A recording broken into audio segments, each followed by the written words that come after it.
जय मां शारदे।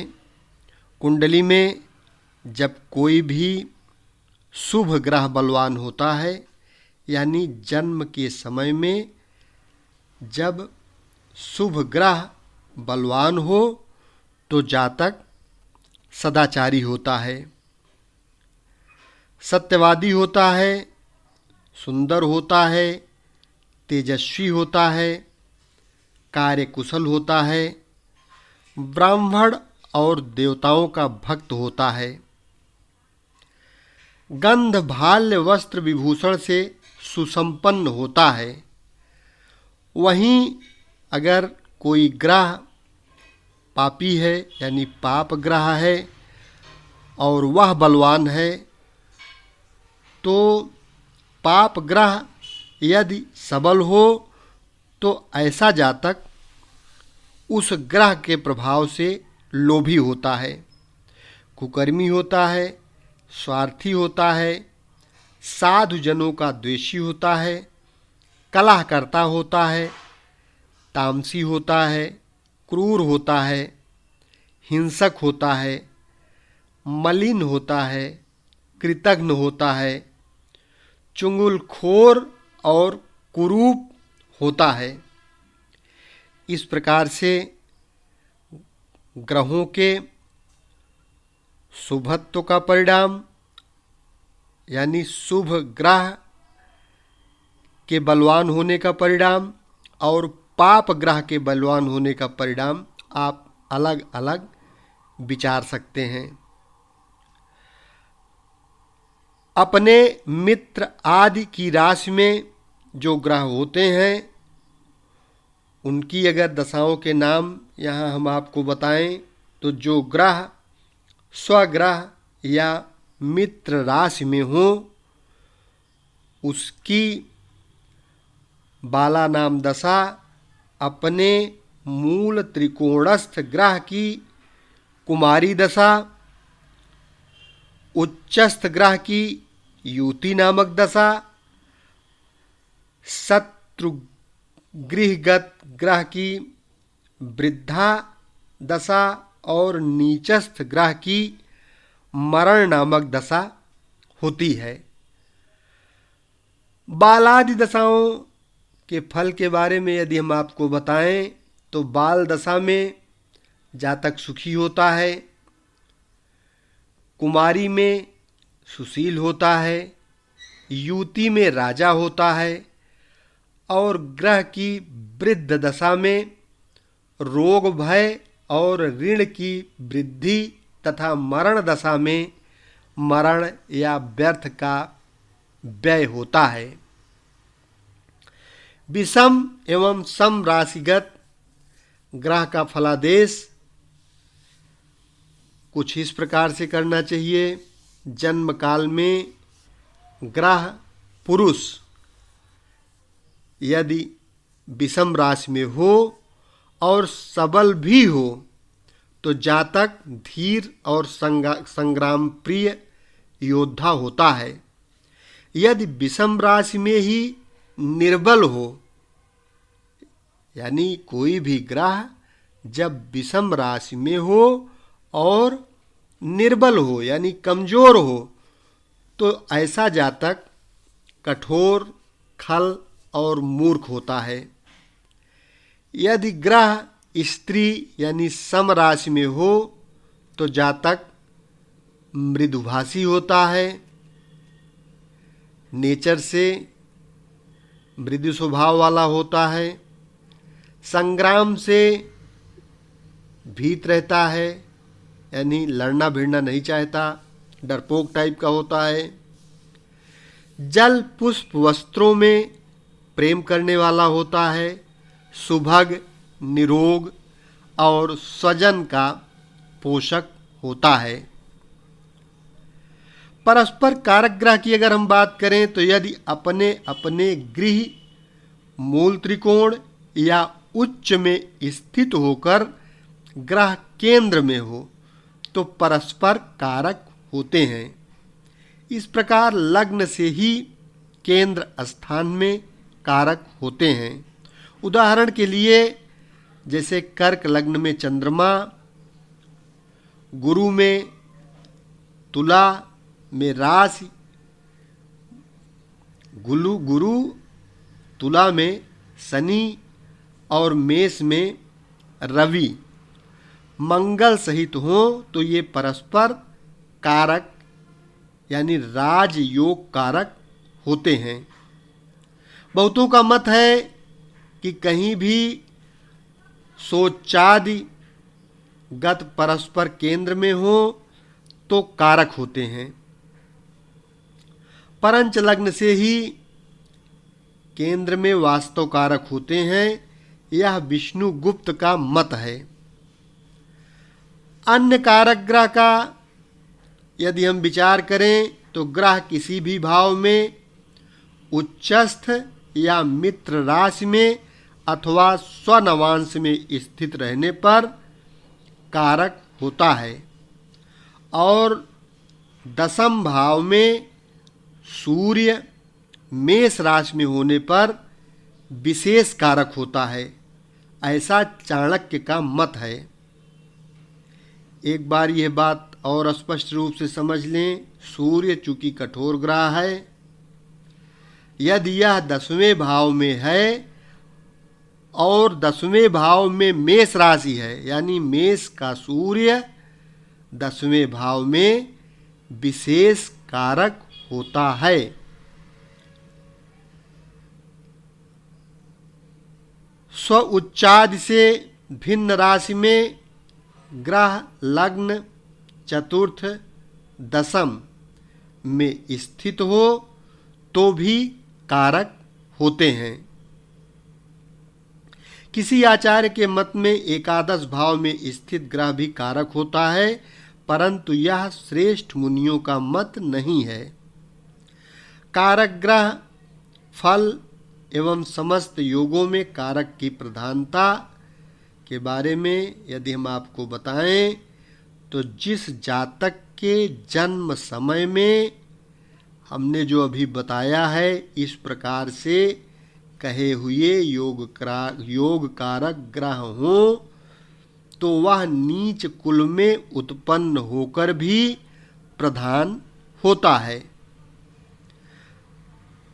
सब योगों में भेद कारक भेद ही प्रबल होता है, इसलिए कारक भेद से ही फलादेश करना चाहिए, ऐसा हरि नामक आचार्य का कथन है। वारेसादि कथन सूर्य चंद्र मंगल बुध बृहस्पति शुक्र और शनि ये दिन वार आदि होरा मास वर्ष के अधिपति होते हैं। अश्विन आदि मास में और अश्विनादि वर्ष में प्रथम वारेश जो होता है वही मासेश और वर्षेश होता है। सिद्धांत ज्योतिष के अनुसार ग्रहों का कक्षा क्रम बताया गया है।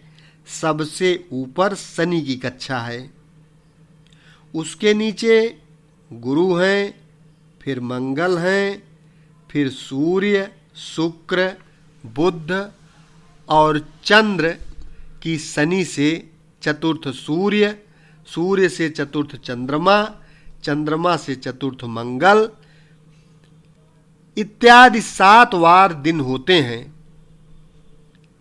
ये ही 7 वार वर्षेश मासेश वारेश और होरेश होते हैं। वर्षारंभ में जो सूर्य आदि वार हो वही वर्षेश, मासारंभ में जो वार हो मासेश एवं प्रथम होरा में जो वार हो वही होरेश होते हैं।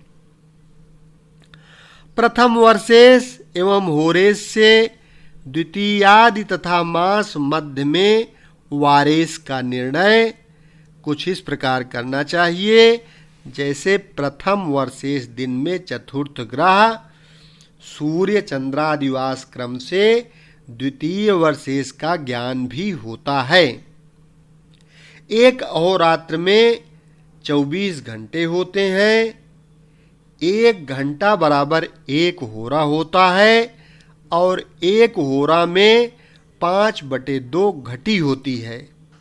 इसलिए 60 घटी बराबर 1 अहोरात्र होता है।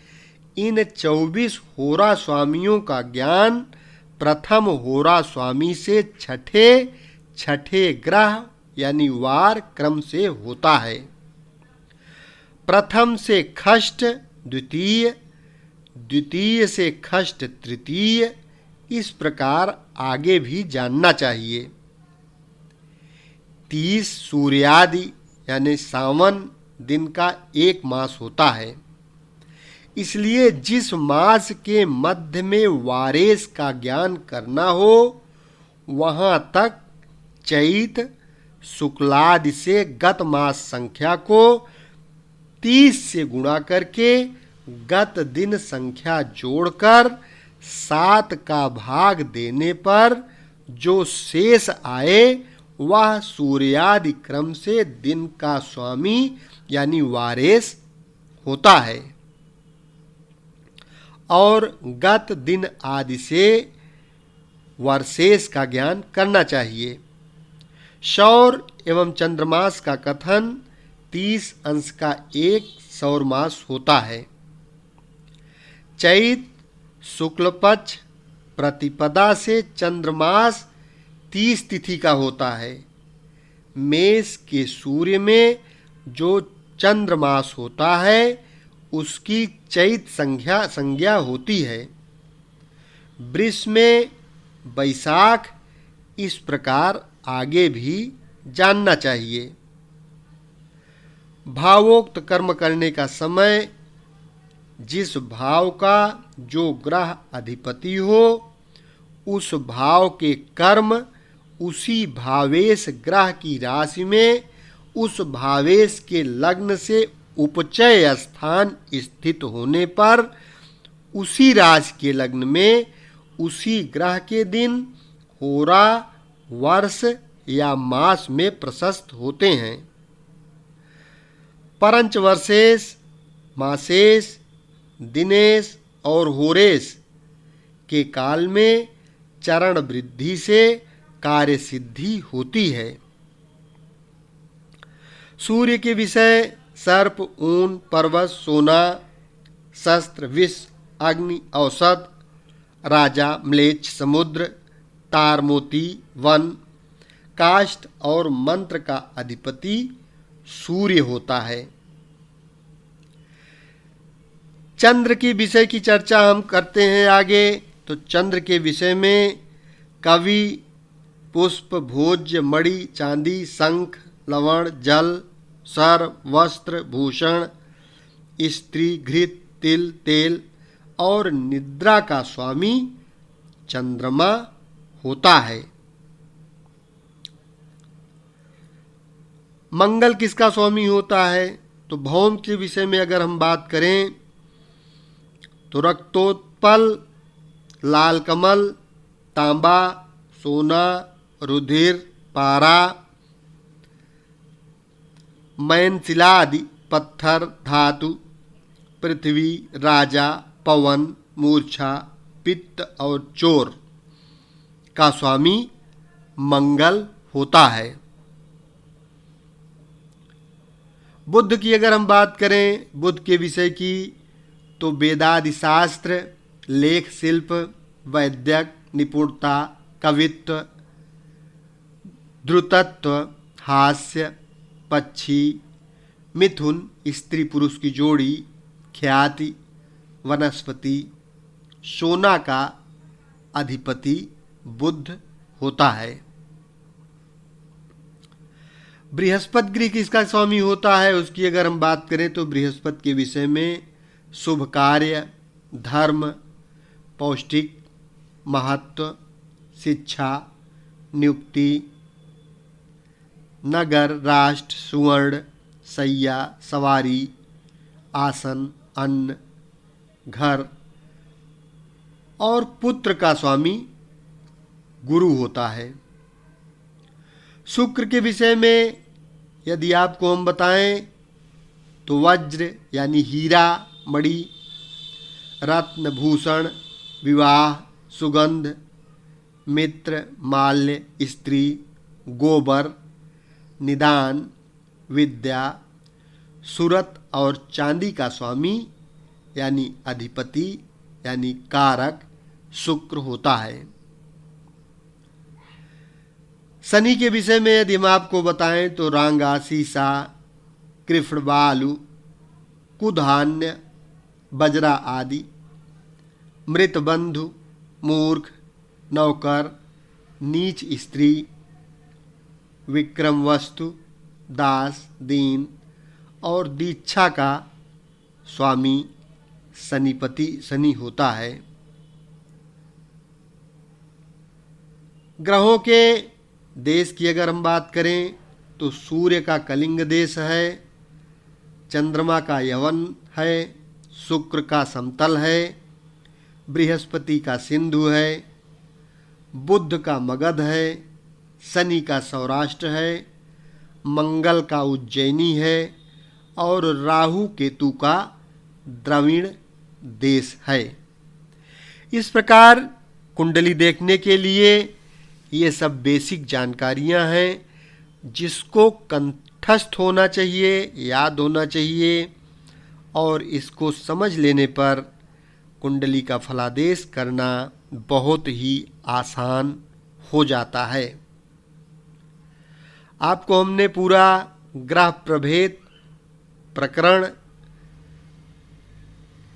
के बारे में धीरे धीरे काफ़ी चीज़ें बता दिए हैं हम। अब अगले वीडियो में हम आधान प्रकरण बताएंगे। यदि अभी तक ये चैनल सब्सक्राइब न किए हों तो कृपया इस चैनल को सब्सक्राइब कर लें, क्योंकि इस चैनल के माध्यम से निश्चित ही संपूर्ण ज्योतिष आपको सीखने के लिए एकदम फ्री में मिलता रहेगा, वह भी सीरियल वाइज। यदि आप ज्योतिष सीखना चाहते हैं तो क्रम से अगर वीडियो को देखेंगे तो निश्चित ही आपके समझ में आना शुरू हो जाएगा।